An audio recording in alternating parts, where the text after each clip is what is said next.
So in this session, we have a very special lineup of independent bottlers. And we're going to go into the stress on that in very soon.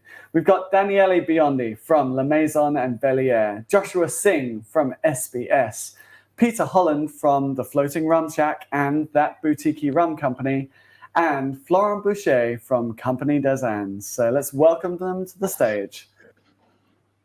Hey! Hello! All right. And Florent's got the hat on. Woo! Yes! Hold on, Florent. Nice bunch of Wonderful. gentlemen. Thank you, Daniele. Good to see you all, guys. It feels good. We haven't been able to cheers together during some of the rum festivals recently, so it's great. And thank you, Dan and Mitch, for putting this together. Thank you. No, thank you, guys. I mean, I cannot tell you how uber excited I am to have all of you guys on. So just to give you kind of a brief, as we're kind of giving intros, Josh, thank you. SBS, love it. You know, some of the rums you've been releasing recently have been absolutely awesome. The last Australia blew my mind. Absolutely adored it. Flora and I met, almost 3 years ago, and I fell in love with the rums, and it was like, I have to have these in the UK, and I'm super excited he now has an importer in the UK. But it was a fantastic journey to be at the beginning of in the UK on that. And of course, Pete Holland. As Miguel would say, rum-spect. I've known Pete for a hell of a long time, and it's an honor to have him here with two hats on in a funny way. He's always been one of the people who's kind of 3, 4, 5, many. One of the people I've gone to for my rum knowledge. And of course, the Biondi. And all I'm going to do to introduce Biondi is shaky, shaky, boom, boom. Thank you for that. So Danny's my rum Yoda and my dancing partner. For those of you at Rumfest last year, you would have seen Nice twerking. Danny and I lighting up the dance floor at Trailer Happiness. For those of you who didn't, you missed something spectacular. But no, How many people now? I'm worried. How many people? How many people? Who are watching? Yeah. Danny, you lost your reputation a long time ago. Don't so worried about it now. True. No, we're really excited, and also it's an interesting session because for me, I kind of, when we were talking about everything and what we were kind of wanting to do with this whole 24 hours, I was like, I'm really interested in the independent bottlers because I think, or dependent bottlers, if you're Daniele. And, I think why was because I've come from a whiskey background first. And, indie bottlings have continued to become more popular and more interesting. And we're seeing a hell of a lot out there now. And I think what I'm seeing now is that the same is happening in rum. And I think that has two things. I think that's a positive because it means rum's getting more exciting and more people are drinking rum and more people want to experiment and more people are premiumizing on rum. But also maybe it has its pitfalls because there's people out there not doing such an amazing job as you guys are. So, I think you were sort of interested from another side of it. So obviously from the Navy rum side, we've got this whole backstory of, the London Dock Rums coming through and brands and bottlers and blends being created. And I think, if we look further back at its origins, there was definitely some, big marketing put into, which islands or which countries gave the best, but there was probably less focus on the distilleries they were coming from, the actual provenance, the actual sort of, certainly not in the way we're seeing in the rum world today, where, the first question anyone asks, we get Black Tart out and it's like, okay, which distilleries, which rum? Okay, you've got Barbados in there. Which one is it? Guyana. Okay, we know that one. Jamaica. Which one is it? And this has been a big part of our conversations earlier on. But I'm interested to get each of your perspectives on this. How that evolution has happened in the independent bottling world from those early days of Dock Rums and probably less distillery focused to now, where so much more information, so much more transparency is being given. Maybe who should we throw this to first? Let's throw to Pete, actually. I'm quite interested. Cool. Well, to be fair, my kind of, the group of people I've got with me, you got two brand owners, and Daniele, who probably is effectively a brand owner as well as a minder for Luca. I'm just a consultant in with the company, so I didn't really kind of have any hand in setting it up. What I have had a hand in is kind of how it's shaped, and I didn't really kind of look back in any massive way. I just kind of want to share the rum story. You know, I'm as interested in all the kind of geeky side of things as possible, and so I've had a decent amount of influence on it. But we've taken, I'll say it because it's obvious, but we've taken quite a leaf out of sort of Velier's book, really, with sort of leading information wise, because I would love to give everything I could possibly give with it. But we do kind of come up, and I guess also we kind of come up with elements of being very similar to lots of other independent bottlers. I also like to think that we're doing things where we are going direct rather than via brokers, and so we're not quite in the Velier stage where we're shipping bottles out to people to fill for us, but we're trying to occupy a middle ground maybe, but with a view to being better in due course, bigger, better, more detailed. And whether that gives you the right answer to what you're after or not, I don't know. But I certainly didn't look back, and I feel like I'm making this kind of, in lots of respects, making it go along. You know, I'm the guy at Atom who's going like, "Should we do this?" And like invariably the answer is like, "Yes." And I go like, "Cool, okay, let's do it then." Yeah. the blinkers of Rum Geek though kind of keep me looking forward rather than looking from a broader marketing point of view. And I must be an absolute nightmare to work with if I was in PR or marketing, because I just well, I mean, actually, it's quite interesting. I don't see bigger pictures. That's okay. That's fine. That's for marketeers. Actually, it's quite interesting because I was talking to Karsten. Karsten was very much talking about Florent and how his journey began, and how you used to go to Karsten and go, "I want to know everything about where the rum is from." So, Florent, how would you look at that and your take on it? Well, yeah, I did listen to the talk with Karsten and Luca earlier. Very interesting. I think selecting spirits from all over the world, selecting rums, of course, and selecting the right ones and being transparent is very important. I think now we're moving towards a new world of rum with much more transparency, and that's thanks to most of people being in the panel today. And I think talking about the fact of sourcing directly or continental aging, tropical aging, this also evolves towards the right direction. Of course, for us as independent bottlers, speak for Compagnie Des Indes, maybe SBS, Boutique, you guys at Velier sometimes source directly the same way we do, but not as much, not the same concept exactly.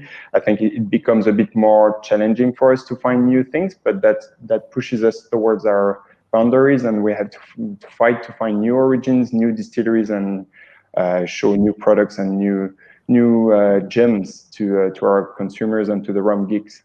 Hope this answered the questions. Yeah, no, absolutely. And actually, maybe that's a good one to flip over to Danny for, because Luca talked a lot about, going out and sourcing new areas and new regions. And I know like you guys have been focusing a lot on that recently. Yeah, exactly. I consider I work with Luca from 10 years now. I mean, these weeks, but I'm a bit older as a rum lover. Like, let's say 20 years ago in Italy was the first period, the first time in which, independent bottlers were quite started to be quite popular. Also in Italy with the, Moon Import or Samaroli, they were quite of the first guys that explored in Italy and started exporting out, and was a great moment, for rum. At the same time,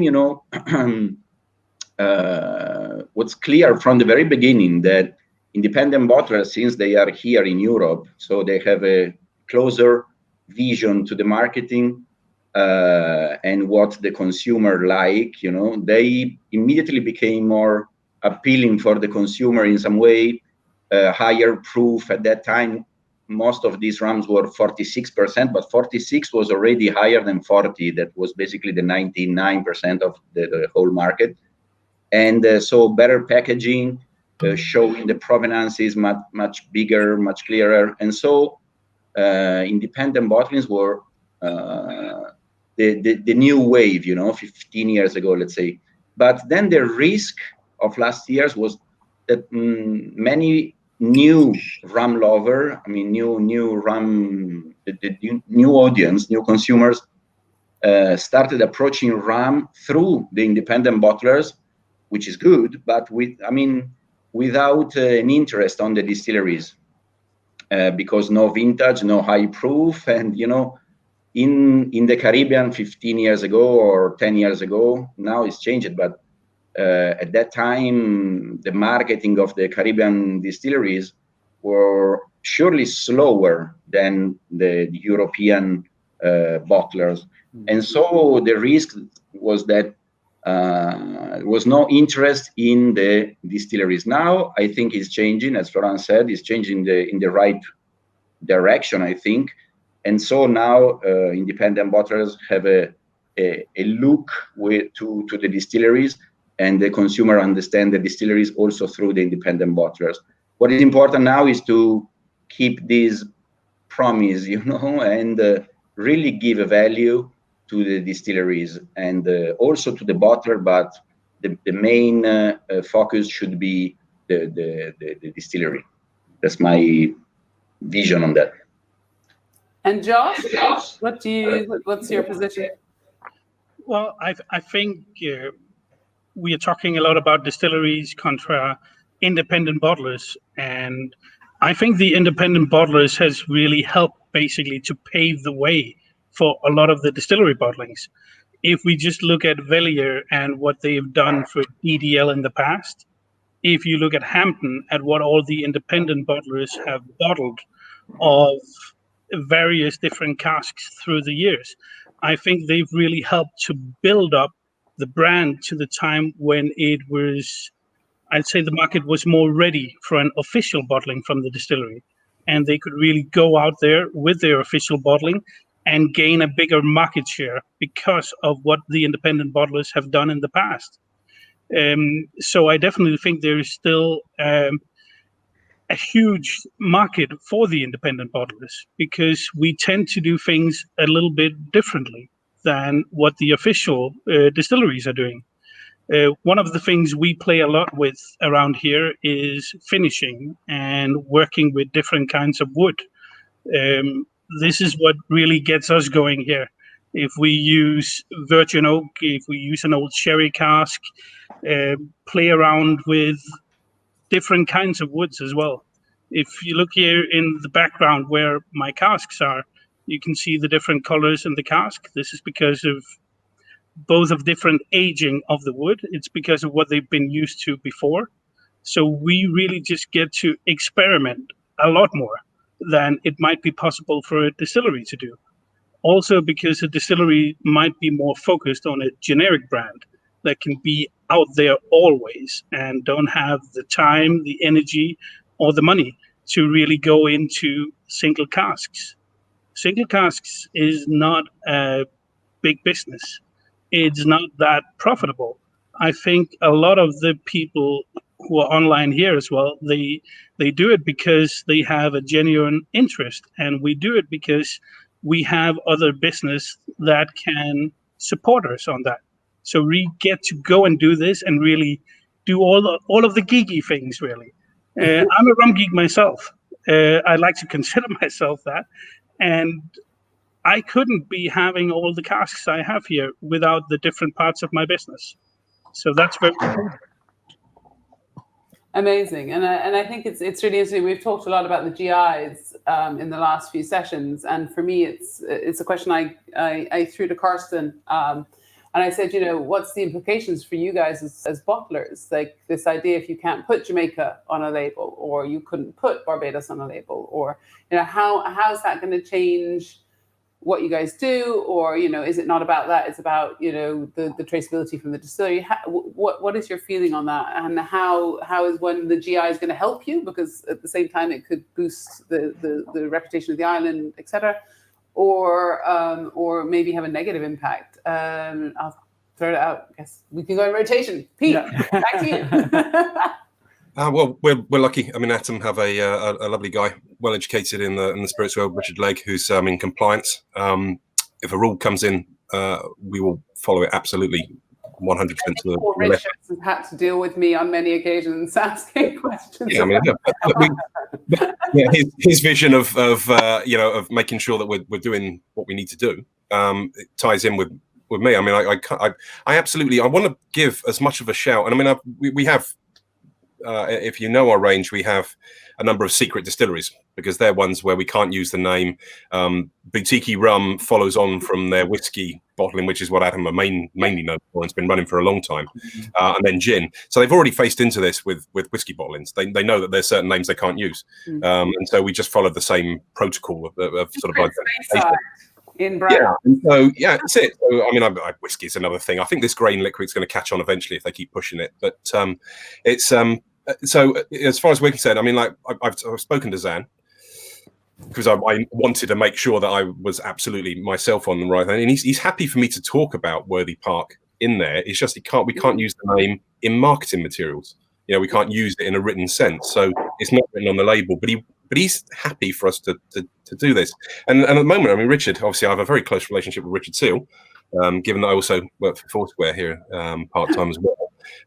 You know, and you know what? I was shitting myself over the Foursquare release, because I thought this is going to be an absolute bloody nightmare. You know, the company are designing the label, and they want to make the text as big as possible to fit within the rest of the range to make it look consistent. I'm going like, you've got to shrink the font. You've got to shrink the font. You've got to shrink it. Otherwise, I'm going to get. You know, and I was going, you know what? We have to, because we have to have a Foursquare in the range, really. Because how could we not? Couldn't be an indie bottler without having that. So of course I almost didn't want to broach the subject with Richard. I kind of like, we're just going to brush that one under the carpet. We've got one job done. Word comes back, yes, no, it's great, it's fine, lovely. I'm very happy for you to do more. It's like, okay, well, that was awkward.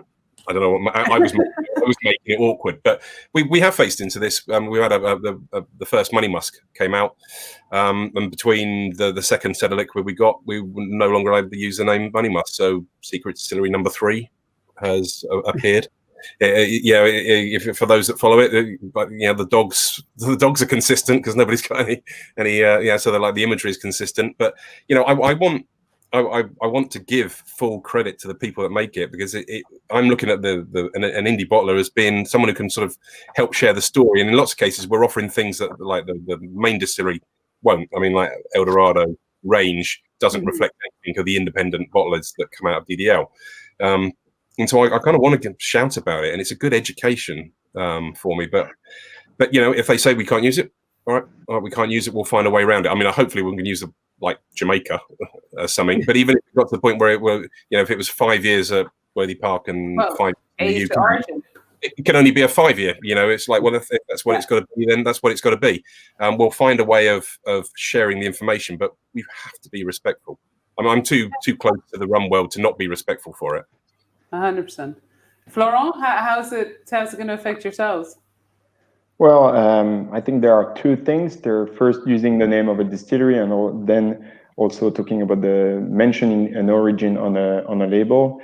I feel a bit frustrated because when I started 6 years ago, I was able to mention much more names than I am nowadays. And I feel this is a bit unfair, knowing that I guess, and as Joshua said earlier, and I think it's the same for Daniele with Velier and some bottlings they did. Nowadays, not being able to mention the name of some distilleries is a bit frustrating, knowing that we used to do this. And I feel we were kind of a marketing tool for those distilleries too. We did pave the road, and we helped them to get a name through Rum Geeks. Of course, it's not to put aside the beautiful job they're doing, but if we're not there putting their name on our label, nobody would have heard about these specific distilleries. I'm not naming any of them, and not having the right to mention them anymore, feel a bit betrayed, but that's the way it is. Then on the second hand, looking at GIs and the fact that you could maybe not able to mention Barbados rum, or at least Barbados 12-year-old rum, if it spent 10 years in Barbados and 2 years in Europe, you could only mention Barbados 10-year-old. I think that is okay. I just feel that the more exposure you give to your brand, Barbados being a brand, the brand of several distillers in the end, the more exposure you give to the brand through maybe independent bottlers, the more chances you have to make your brand known through rum geeks, and the more ambassadors also, people like Daniele, like myself, like Pete, talking about your brand, Barbados, at a trade show, at a rum festival, at a masterclass. So you're losing kind of some momentum to me.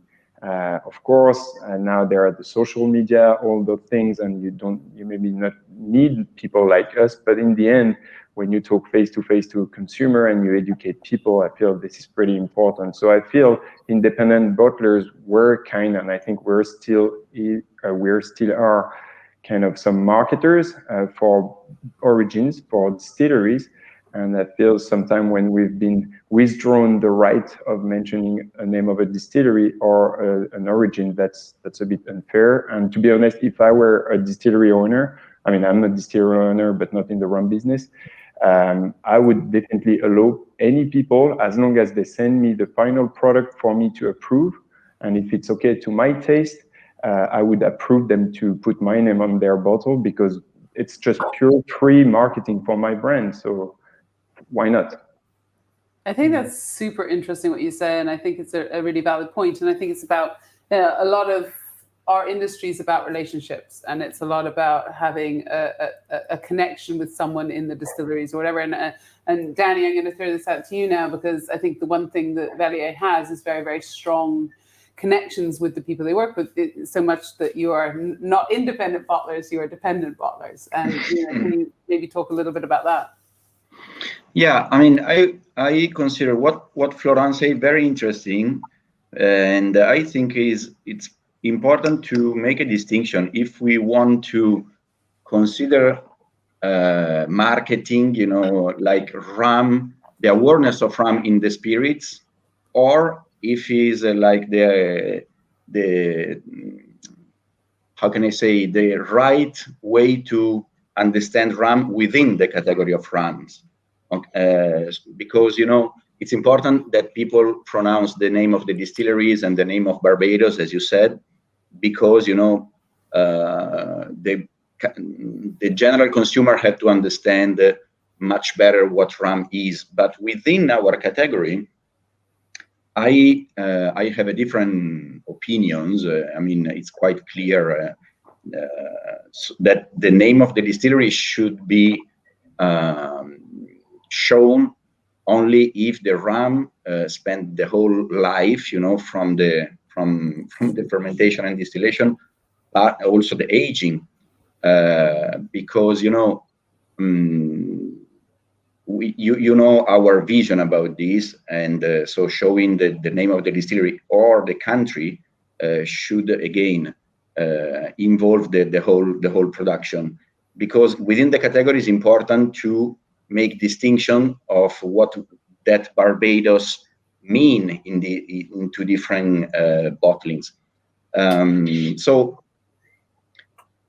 Yeah, we are a dependent bottler. This is a joke that with Kate we created like 3 in the morning in New York. But dependent bottling means that 3 in the morning, Danny? I don't believe. Yeah, I'm sorry. Kate knows, but I don't know if she's on. But dependent bottlers means that we realize that we are independent bottlers, of course, but working with the distilleries directly is completely different job. Luca from like 40 years he's in the Caribbean for the importation of the stuff, but it's like the first bottling of Velier, the first Demerara was 1996. So like almost 25 years ago,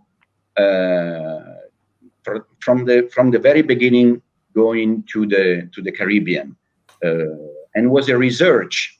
So the difference of dependent and independent is that Velier basically depend from Foursquare, depend from Demerara, depend from Worthy Park and Hampden. So from these distilleries to get the liquid. So it's not really a selection only, but it's really a research on the barrels, understanding what is the work they do in their warehouses, and selecting all the things in relationship of this.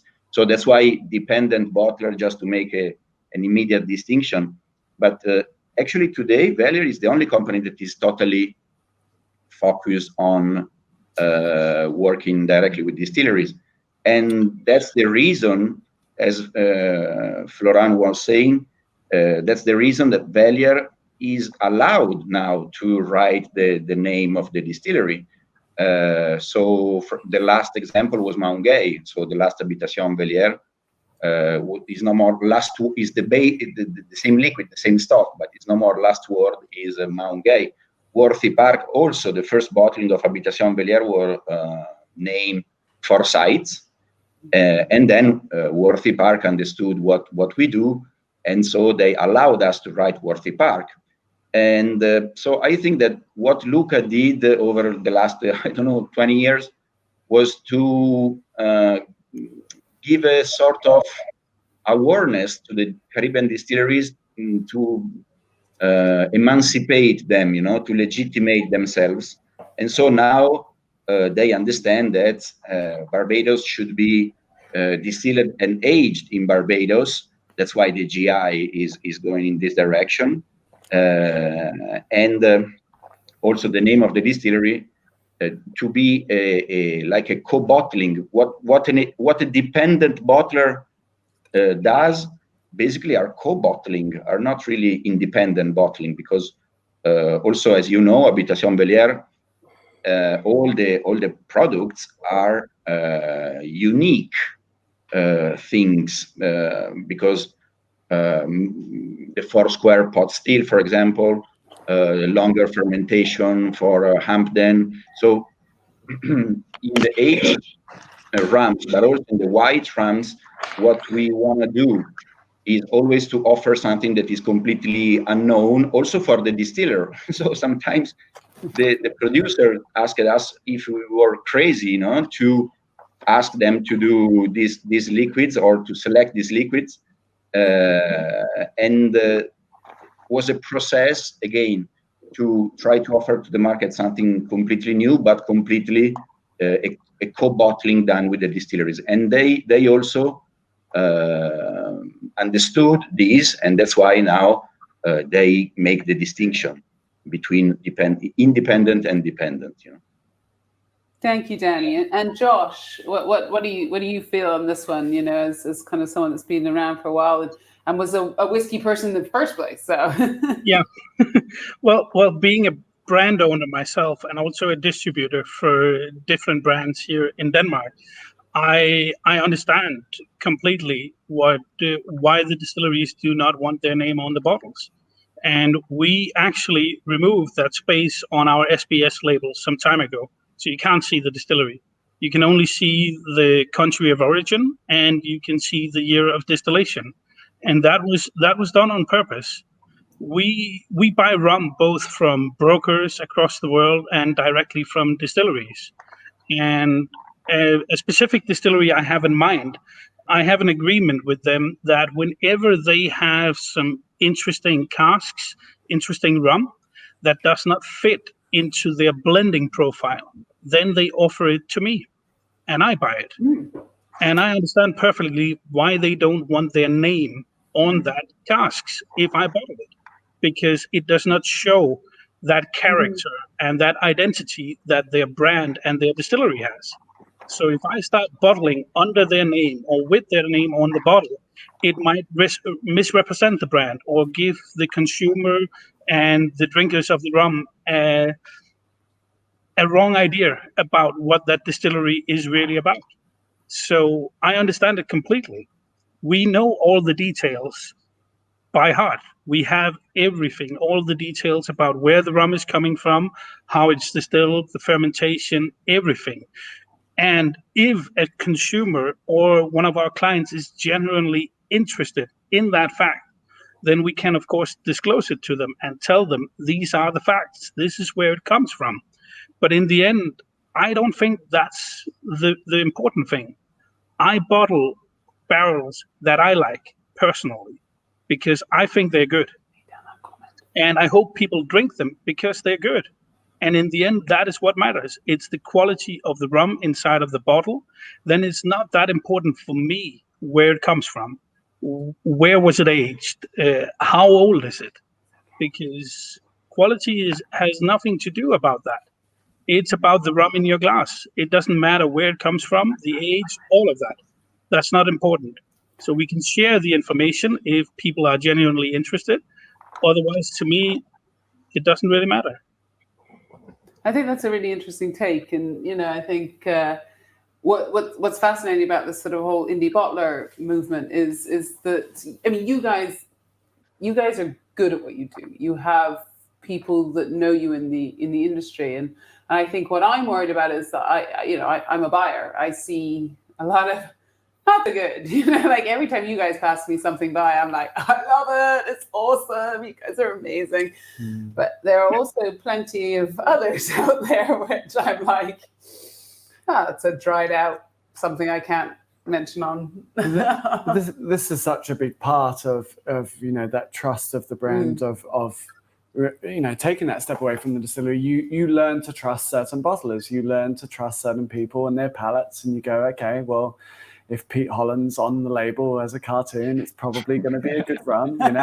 If Florent's releasing another rum, I'm probably going to like it. If I got something from it, all of these, you learn a trust, and you learn those certain bottlers that you lean to, and you go, he's got a good palate. He picks good casks. It's going to be great. And it is interesting that you say that, Josh. That idea that it doesn't fit the profile, so it might be a misrepresentation of the brand. But then that's as well, I find that interesting because sometimes, having those quirky releases is part of what gives you the character of like, this is the full spectrum of what our brand can do. And I don't envy it. It's one of those trickiest things. Like, I think independent bottlers, you guys are at the forefront of the geekiest rum nerds in the planet. Like, you are the first people that the geeky rum nerds turn to. First line of defense. And at the same time, you then are like, I can't say this, but I want to. But so it feels like it's this sort of vicious cycle sometimes of it. But it is fascinating to get all your perspectives on it, because I think a lot of people maybe might look at a label and just go, well, why isn't that information on it? This brand must be hiding it from me. And it's like, well, no. There's other factors at play here. I'll throw it in, but I particularly love this one. I love it. It's delicious liquid, and I really, really wish we'd sent the glass to Madeira to have it bottled there, because then I could write Agricola de Madeira on the label, and that would complete the story for me. It would give. Before I started working with Boutique, I did email Luca, but I think he was in his to try and grab this one up for himself. I think he lost his iPad round about then. But it's like, it's delicious liquid, and I want to give the full story to it, and I want to be able to write it on there, but we can't.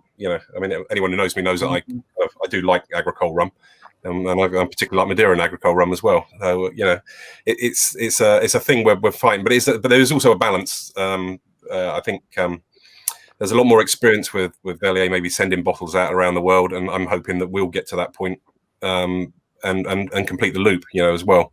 But not sure when that will be. Don't know. Chris, you sold. It makes a great daiquiri too. Pete, is this tropical aging or continental aging? So, in the case of Ingenia, well, that's it. Ingenia, it's all. I was talking about Madeira.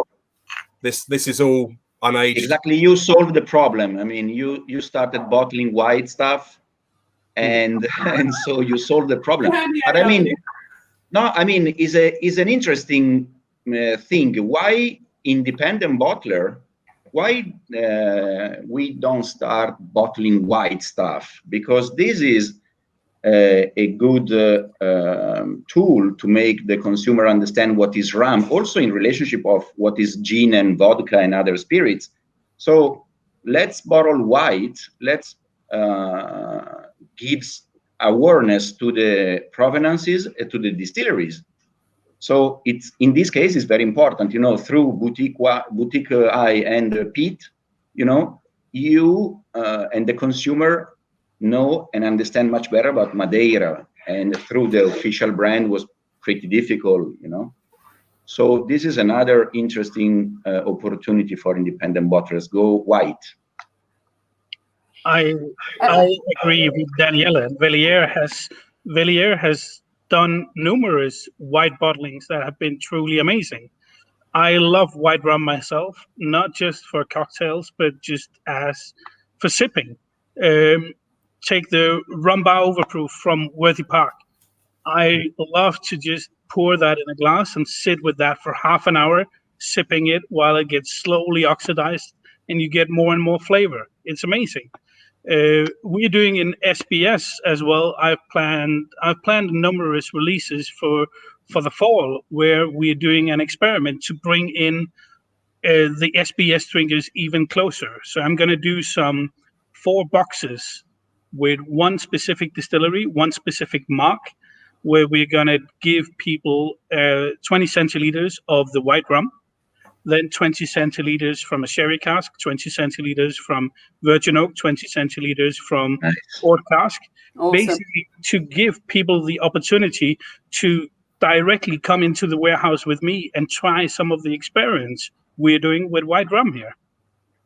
And I hope that can open up people's eyes more for white rum. When I do master classes and tastings, I always bring white rum because there's so much flavor in there, and people have a misunderstanding that a lot of people think that white rum is for cocktails. It's for my rum and coke, or it's for whatever. It's not for drinking neat. And I try my best everywhere I go to educate people on that. And Florent, I think you also, I mean, I know you bottle white rums, and what's your feeling on the white rum movement? I mean, for me, it's definitely increasing when we talk about quality white rum and premium white rum. Well, we've seen much more white rum coming up on the market, especially with us in France, with the Rhum Agricole, knowing that we have lower taxes on French rum agricoles, so they can bottle pretty high proof rum and sell them at a pretty competitive price in France. I feel this is a great trend. We've seen, I'm thinking about Genesis from Longto, which is 72% ABV, delicious rum. There've been a lot of French agricole distilleries from Guadeloupe or Martinique releasing their Brut de Cologne, so white rum with no dilution, bottled straight that way.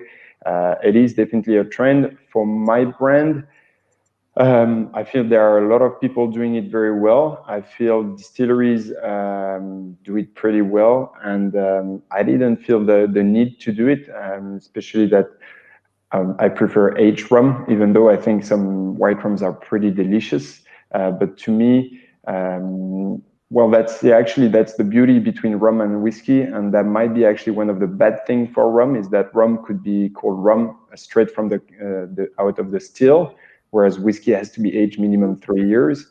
And I think that's also what some people are playing with to produce bad rums and make a bad image to the rum business. And if we think about a big brand in the US, which is the biggest brand distributed in the US, when people drink white rum over there, they basically drink sugarcane vodka.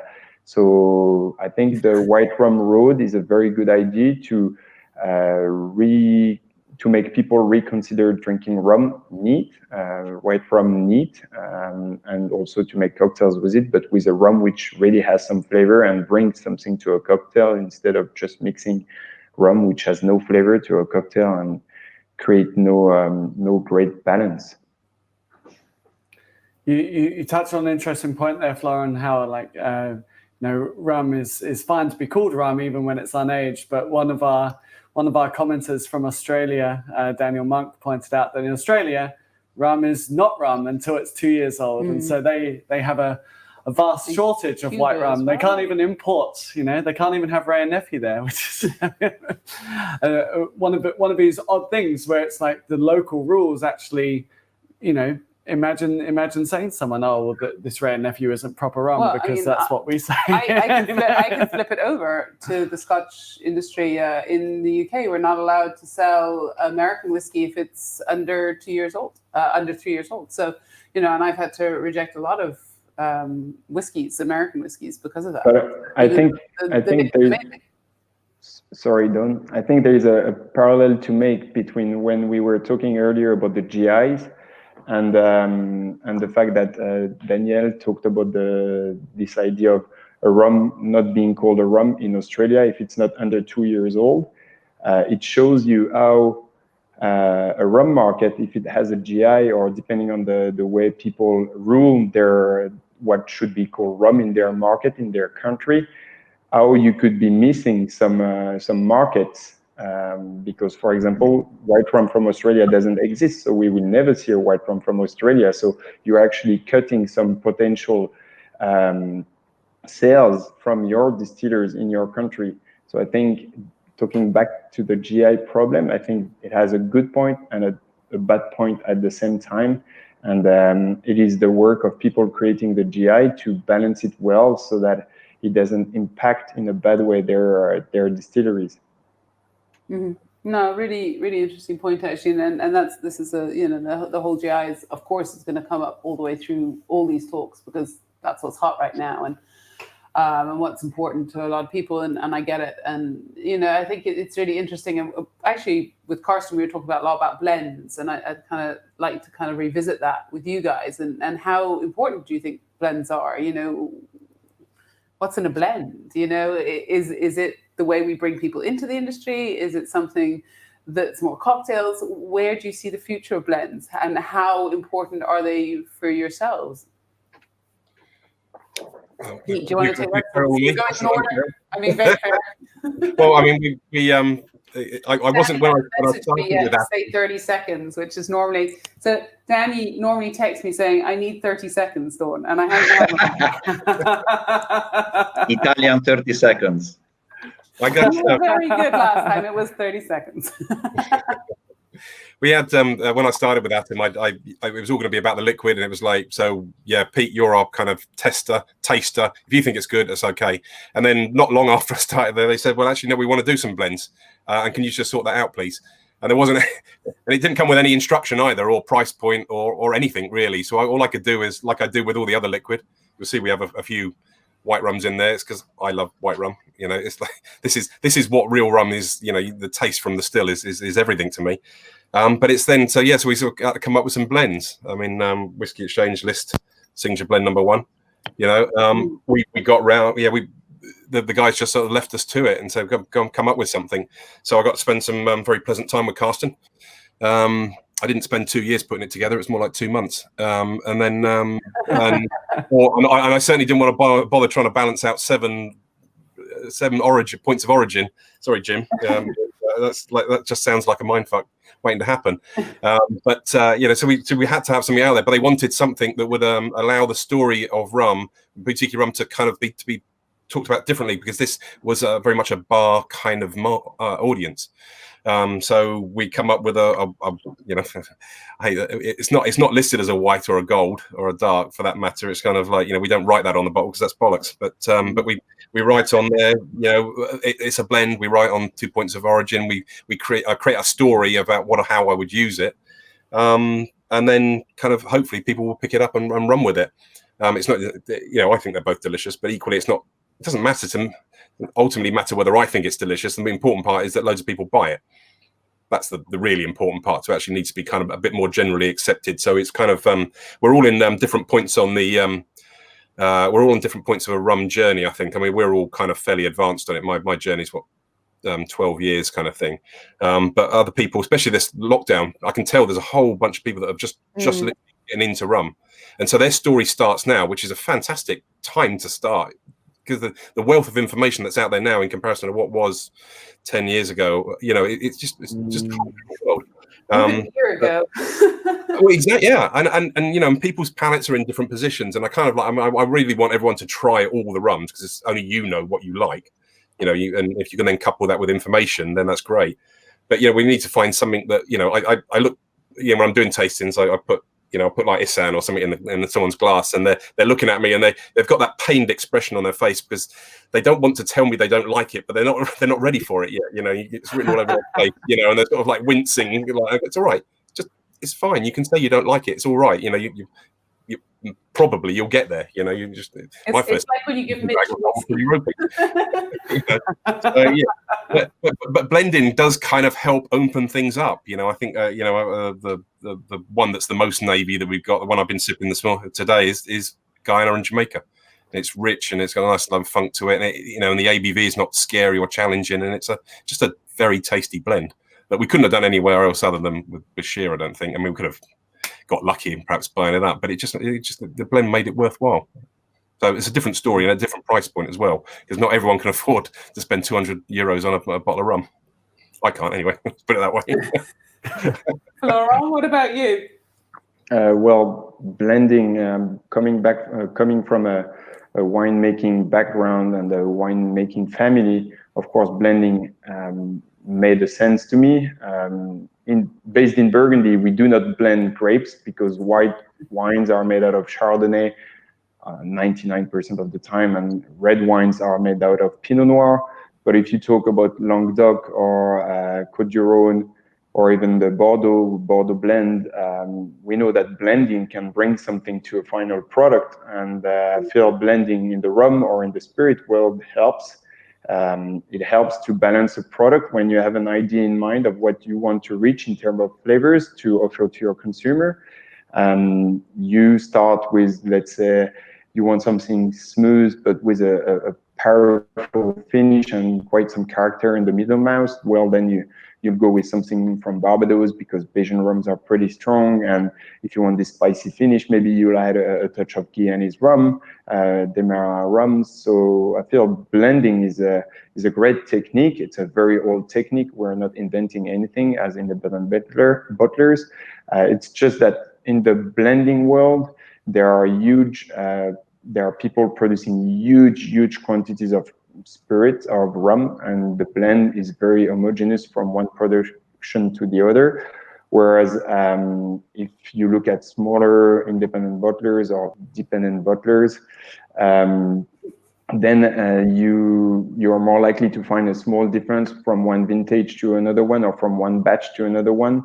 I feel my blends, they're not really blends, there are more small batches, and even though there are no real legal ways for legal description for a small batch, but I feel if you blend more than 10 barrels at once, you kind of lose the specificity of each barrel. And that's why also out of the blends I do in the range, there are also some single cask which I bottle as small batches, and small batches being all the blends. And that's also a technique where you basically you work as a little chemist in your office, and you blend from one glass to another a percentage of this rum, and this cask, and in the end, if it works, you just cross your fingers and you wish for consumers to enjoy the blends the same way than you did, and the way why you created it for. Biondi?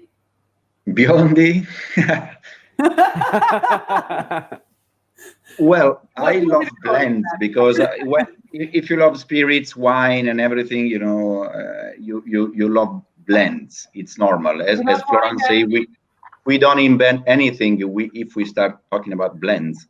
But there are two kind of blends. One is big brands making blends just to do big volume. And also, they don't declare the distillery. They don't have any of these problems. They just want to create a brand and to sell.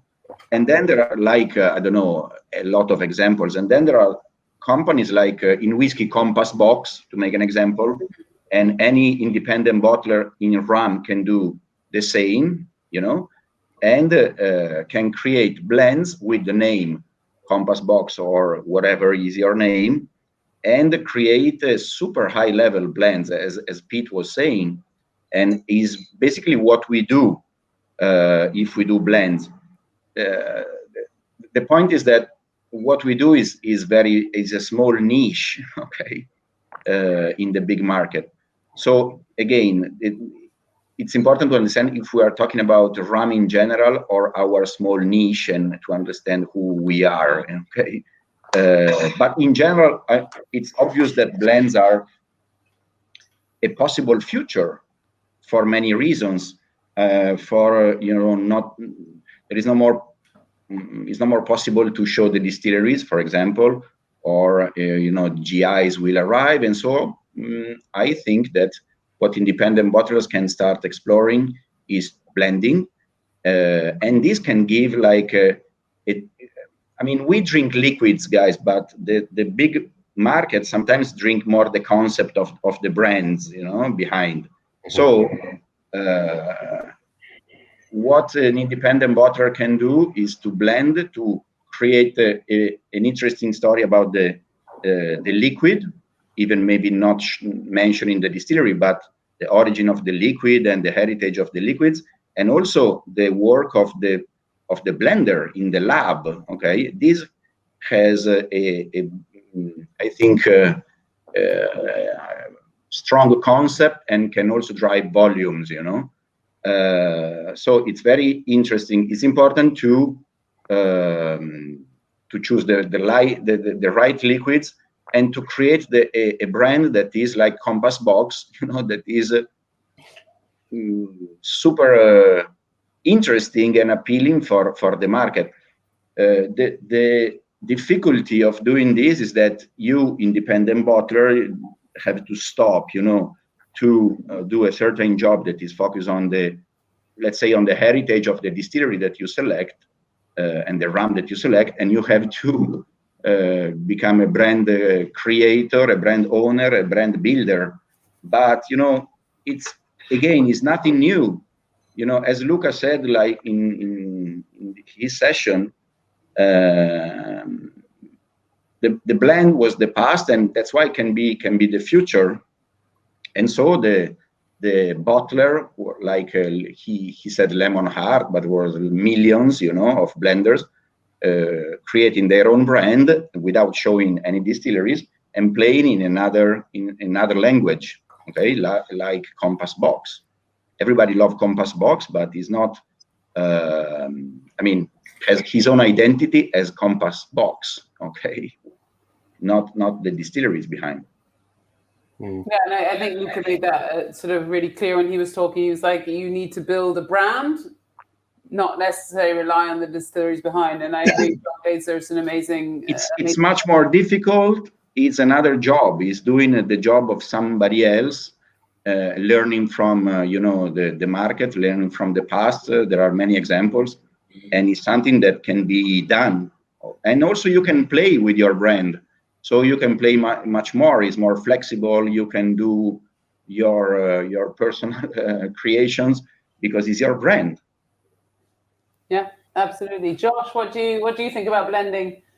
Well, as you know, Dawn, I came from the whiskey side of things. I used to be a whiskey drinker before I started with rum. So blends have always basically been what's been in my glass.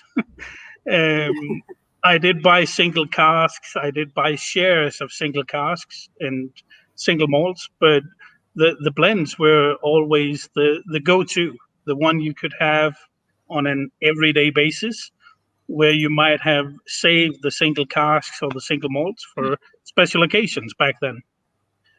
Even the first rum I ever did, which I did in cooperation with Carsten, who was on earlier, was a blend of Barbados and Trinidad.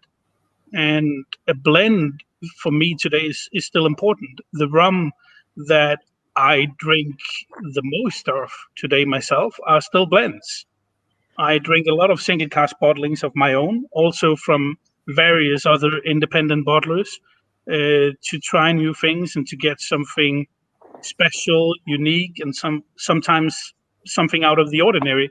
But blends is still my go-to every day. And a blend can create that special flavor you're looking for. I remember when we first went to Carsten 12 years ago, when we started our company, and when we just learned about rum, or real rum, going out of Morgan and Bacardi. We sent Carsten a long list of flavor profile, basically.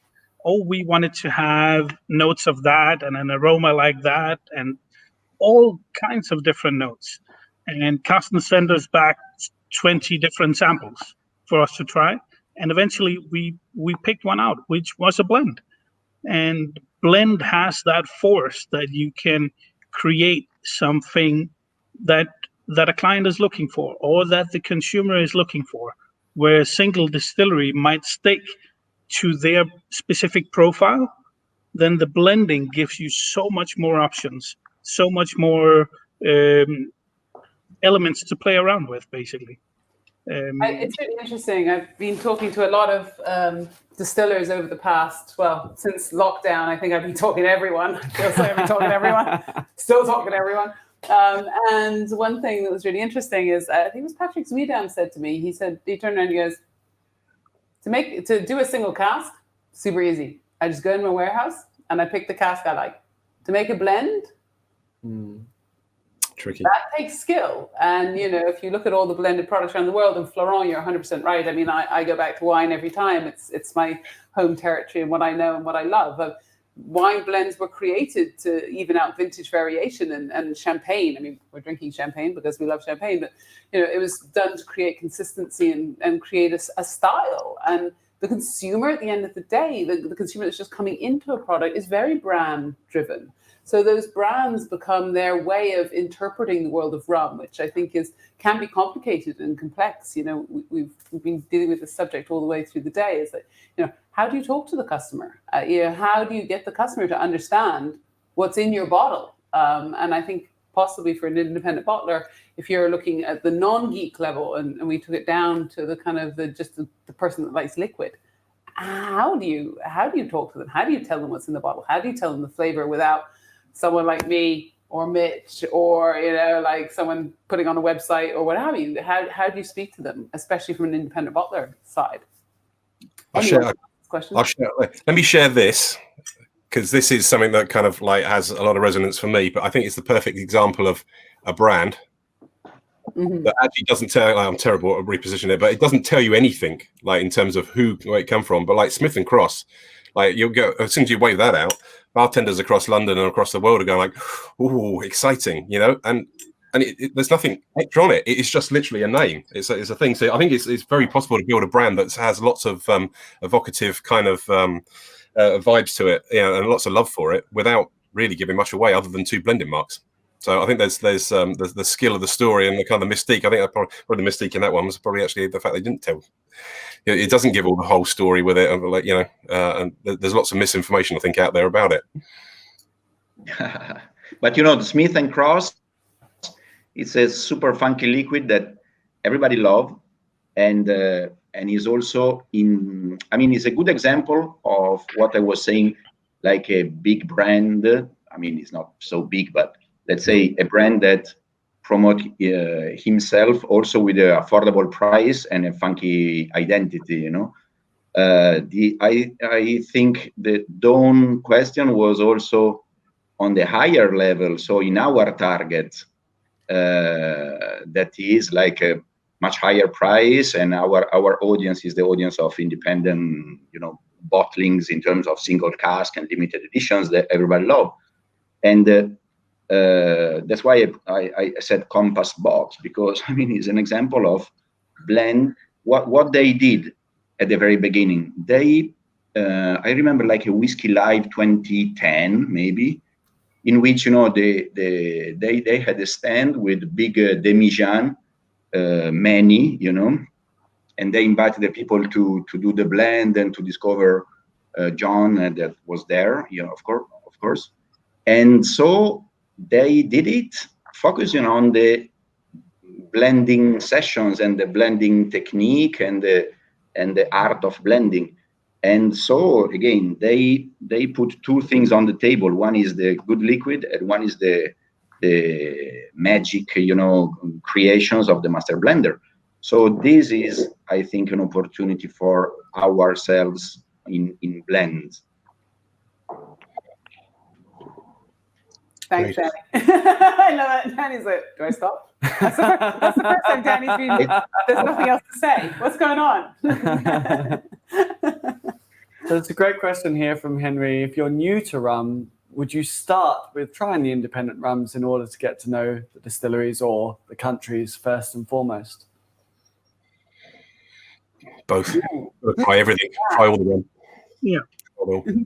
Well, as long as we talk about real rums, I guess all of us being here produce honest and real rums. But start with honest rums, either from independent bottlers or from honest brands, more than going for the big marketing brands, which are very colorful and sometimes not the most honest. Ooh, Florent. I'm bringing some negativity in this talk. Sorry, guys. I'm just trying to educate. I'm doing this every day.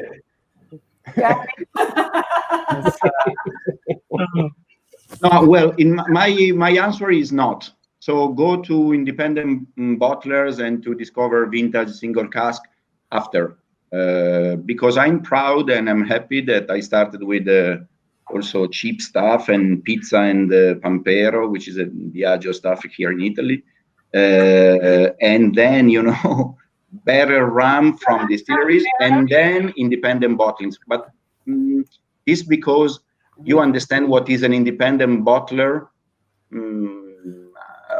and when you understand, you have a charm, of this, and you start liking this and like the job of the selectors and the bottlers. But you appreciate that. I think if you tried the original distilleries, the original release, the official ones before. This is because if you start from an independent bottling, it's difficult to come back. That's why. Agreed. Why do you say that, Danny? Why is it difficult to come back? You've lasted so well without a cigarette. Difficult to come back. Again, it's not ourselves. We can jump from different categories and different styles with smoothly, But if you think the market, the big market, it's normal that they have to go step by step. If they start from Caroni, when people that never drank rum, they say, I love Caroni. Caroni, to make an example, of course, is just an extreme liquid with extreme concept, very old, but tropical age, not continental, from a closed distillery. So it's too much for a new rum lover, following the question. I think going step by step is much better. It's like you've never been in the Caribbean and you go to Haiti. Do you think you understand the Caribbean? No. I think it's better to go to Cuba, Barbados, and Jamaica and Martinique, and then you arrive there because, Danny, did you just miss that statement completely? Sorry? I just said, I've never been to Haiti. I know. You wrote me an email 2 years ago about that. Apparently I'm still writing. Sorry, Danny, continue. No, it's all right. My 30 seconds are gone. I promise you. Very politically correct, Daniele. Bravo. No, he's just scared of me. Should we, Josh, do you have anything to add to that, since I've now gone on a tangent? If anyone else wants to take me to another island. Well, I think where to really start in rum is of course a difficult question. I remember where I started myself. It was at a whiskey festival where one of the local distributors in Denmark told me, today you need to try rum. And he lined up 5 or 6 bottles and just said, we're going to start over here and we're going to end over here. And when I had finished that, I was just convinced, shit, rum is just amazing. And I went out and bought several bottles. And I remember one of the first ones I bought was a bottle of El Dorado. And I really think if you want to get into rum, the best thing you can do is either go to a nice bar, which have a nice selections, try different rums, or you go to a nice spirit shop where you have the opportunity to both taste and hopefully have someone behind the counter who can help you and guide you into what you're tasting. Because there's so many different options out there, and the rum category is so broad that it's impossible to say that rum is just rum. You have so many different flavors in there. If you take a Jamaican rum and put up next to a Barbados rum, they are like almost like two completely different spirits. So you need to go out there and try as much as possible, basically, to find out what it is that you like yourself. I love that, guys. You should close any session with this. Go out and try as many rum as you can. Exactly. Exactly. You're a good ambassador, Joshua, for sure. For the category in general. Thank you guys. And I think that's the whole point of what we're trying to do today, isn't it? It's trying to inspire people to go out and taste and taste and taste. We may all have our favorites, but I think every day we find a new favorite or something different that we like or we love. We were talking about Ben's new Ghana rum. Danny, I just asked for that to be thrown up on screen, just for you.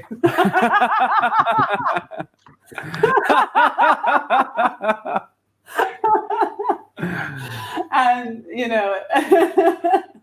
I think that the whole excitement about like trying different things is we had that was a 97, 96 Guyana rum from Ben's new range. I think it was 96. 96, I think. And we were both like, oh my God, it's thanks. Yeah.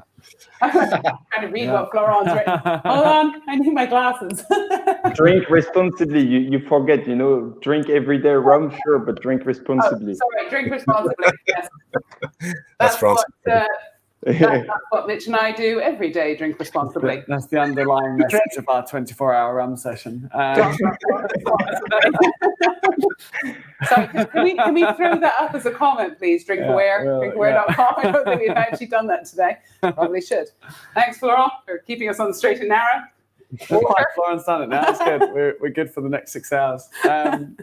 But it's a really interesting point. I think sometimes we see, and not to bring too much of a point of it, but we do see these discussions in the rum forums. And it's like, well, where you're starting on this, or get ready when you come up to the big leagues, or like that's a gateway, or this is that. It's like wherever you start, if you're for me the biggest challenge I have as an ambassador is not if you're drinking the wrong rum. My biggest challenge as an ambassador is if you're a whiskey lover, I've got to convert you. If you're a gin lover, I've got to work even harder. Yeah. God help you.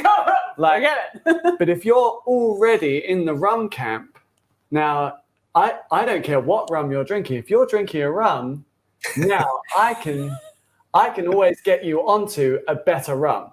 But Mitch, you know why? I have. You know why? Because rum had one for them all, like Lord of the Rings. We are white and aged. We are sipping mixology. We are tropical aging, continental aging. We are everything. So we cover all the other categories. That's why the other categories don't understand us. Daniele, I'll quote you on this one. We are tropical and continental aging. So I'll keep this one for the next master class. Yeah. We'll get our editing team to soundbite that right now. That's my answer. So I think at the end of this session, we're all going to have to do a shaky because Fair enough. So Danny and I's mission in life is to get the whole world doing shaky with us one time. And can you put like a reggaeton or not? What like? Now can you put a reggaeton on? Music reggaeton. I'm like, where do you want me to reggaeton? It's not a verb. Maybe it will be after this. Sorry, hashtag drink responsibly. Can we bring that strap line back now, people? I could put some reggae on. Yes, I could, Danny. So Danny and I get lost in translation on a regular basis. I think most of our WhatsApps are like, have I just been lost in translation, or do I just not fucking feel what you're talking about? Sorry. I'm sorry. No, that's just you to me. Oh no, hold on. Maybe the other way around. Boom, boom, shaky, shaky, right. And the meninque. No, and this is it. This is it. This is about bringing the world together of rum, and I think you're all right. I stand there every Christmas. I go into my shops. Well, not mine. I wish they were mine. Sadly, that's Kinder's. And I do tastings every for the whole of Christmas. And I stand there and I either talk to customers about product and last year I just brought up like loads of different rums. I have seen you doing shaky. Can you put Danny on there as well, please? Because it wasn't just me. And I think the great thing is you take people through things, and people like different things. Whether it's a rum that has sugar in it, whether it's a Clarence Sajou, and for me, it's about converting people to the next step on their journey. So whether they're drinking a spice into something else, from a sweeter style rum into a drier style rum, into a drier style rum, into Clarence Sajou, because that's basically all I want to sell. That's part of the end goal of That's the end goal. We will have some breaking news on Clarence Sajou later in the session, but you have to stay primed to that. Danny, what you want to talk? Change his name. Yeah, I was worried about my reputation, and so.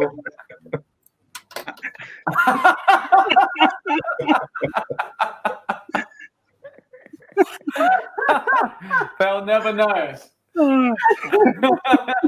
You can do it if you want. It's very easy. Any name. Change my name to Daniele. I love it.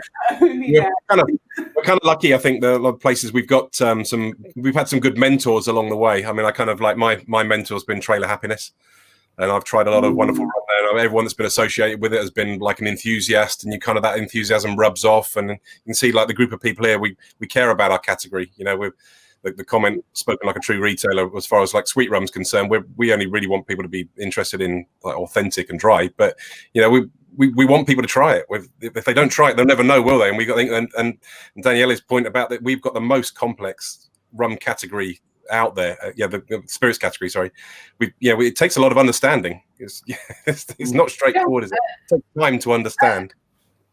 And I think I am speaking like a retailer. That's what I am, and I have to talk to my consumers. Do you think I want to sell certain brands of champagne? I won't name them.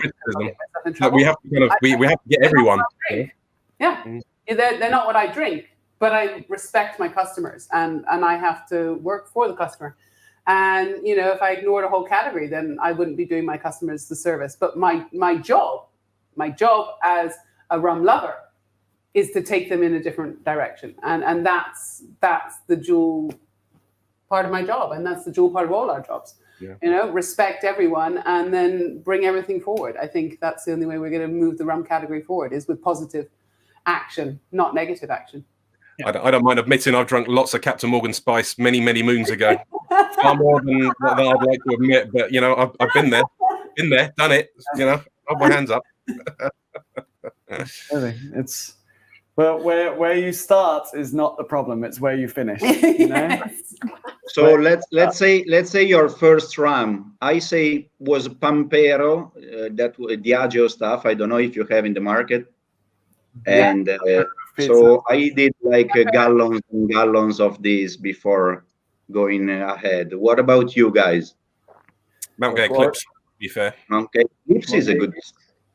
For us in France, because French rum agricole have a lower taxes. Of course, when you're a student, you go buy.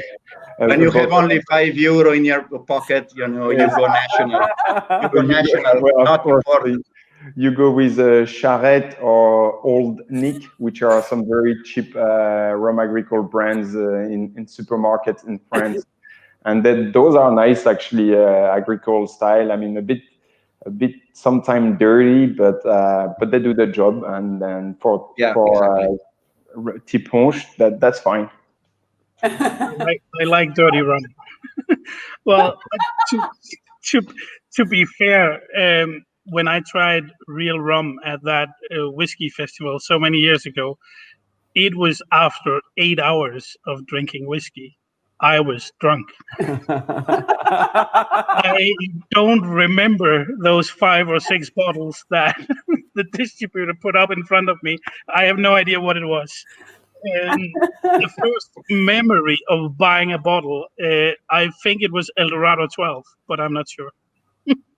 Amazing. Mitch, what was yours? Mine would, so my first one before I knew what rum was, as I think I mentioned earlier, was it would have been Sailor Jerry, because I grew up in Essex and we didn't know what anything was. It would have been a Sailor Jerry. So is he still there? Really?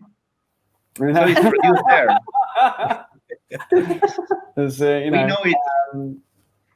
So, but I remember my first. I remember the first like rum I had when I knew, okay, this is a rum now. Would have been at Trailer Happiness, where I bar back there, and it was Jim Wrigley giving me Santa Teresa, because he was always giving you Santa Teresa, and it would either be in a layback or a different layback, or a layback over the shoulder, or like I just remember a variety of different laybacks and being very impressed at the different ways you could get the rum The from flamingo the pourer into the layback. Flamingo layback. Have you I poured it, reference? No. I forgot to fill him. But yeah, so Santa Teresa, I remember being the first one when I knew what I was, or actually trying a rum on its own as well. Dawn? So in the 58 seconds we have left, mine was Ronzacappa, and it was the old school Ronzacappa, and it was at Zuma when the bartender turned around to me and was like, "You need to taste this." And I tasted it, and I thought, "My God, that's amazing!" And it was the old school one, you know, in the old kind of lips. You know, I still love my first brands, because I started with the Pampero actually, but Zacapa was just after, so 2005, I think. And I still love to remember that my carnival, how you say, costume, right? In like 2004 Carnival, a bottle of Pampero. I was a bottle of Pampero working in the bar, at my bar, you know, dressed like this with plexi stuff. And the following Carnival, I was a bottle of Zacapa 23, the old one. So I lost pictures of this, unfortunately, but I mean, I'm very proud of the origins. So Danny, I'm calling time on you, because I'm super sad that this session has just ended. Yeah, I feel like this could have gone for another time. We love you. I can't tell you how much I love all of you, and how much I appreciate your support of us. And we cannot wait to see you in person and have a drink, because my God, you guys are awesome. Thank you. Salute. And let's not forget the shaky. Shaky. We're gonna do it. Come on, Yep. shaky. Come on, let's do it. All right, shaky. Boom, boom. On that note, goodbye. All right, we're done. See you later, guys. See you at Trailer Happiness tomorrow. Bye, guys. Have fun. Wonderful. Thank you so much. That was, I think that was awesome. That was really cool. And thanks to everyone who's watching. There's been some great comments coming through. We're about to have a daiquiri, but first we have a little video coming through from Paris, Golden Promise Whiskey Bar. Golden Promise Whiskey Bar.